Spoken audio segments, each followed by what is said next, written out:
Hi Raymond.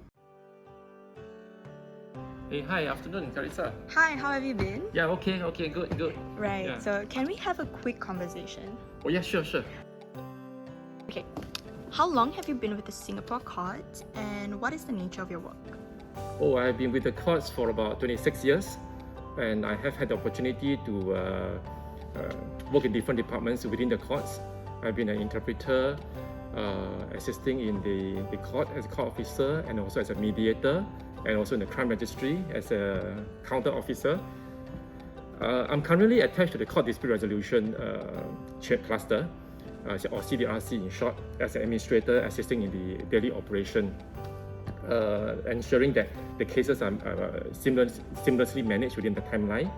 We have about 5,000 cases per year, right, coming into CDRC, and so I manage the administrative aspect of these cases in the various tracks, the case management track and the court ADR track, by reviewing the SOP, analyzing the statistics.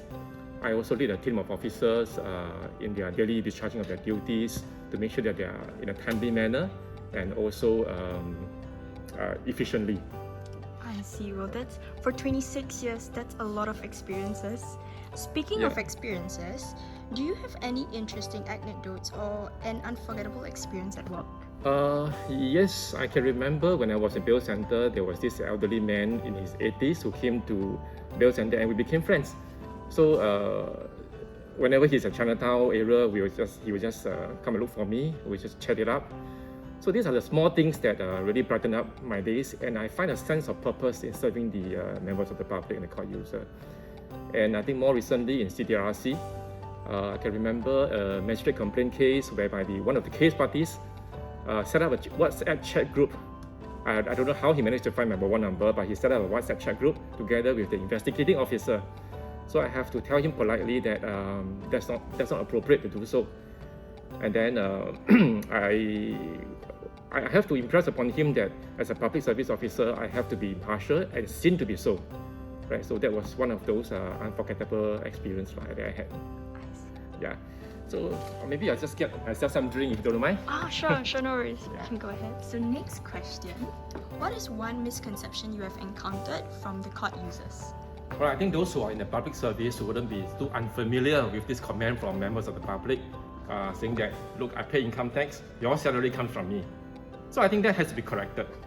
Really, it's not about who pays whose salary. At the end of the day, as the public service officer, I have to ask myself whether I have done my due diligence in serving the public without fear or favor, and have I gone the extra mile to put in my best to serve them. I think that's more important. I agree so much with you. Let's find somewhere else we can sit. Alright, sure, let's be more comfortable. Well, Raymond, I have one last question for you. Sure. Tell us some other possible avenues for people to resolve disputes without resorting to suing each other in court. Well, there are several ways of doing so, one of which will be what we are doing now at the Court Dispute Resolutions Cluster. Parties in dispute go through this court ADR, or the Court Alternative Dispute Resolution process, whereby it consists of mediation, neutral evaluation, and conciliation. And of course, the case management process went through a series of steps to help parties in dispute come to an amicable settlement. So I think these are all very powerful and useful tools to help parties reach an amicable settlement without going for a full-blown trial, which I think everyone knows that a trial is time-consuming and costly. So all in all, I think litigation should be the last resort, no matter how. I see. Well, those are really indeed good tools for MOPs. Thank you so much for your time, Raymond. Thank you, Teresa. I'll see you again soon. Thank you. Bye-bye. Bye-bye.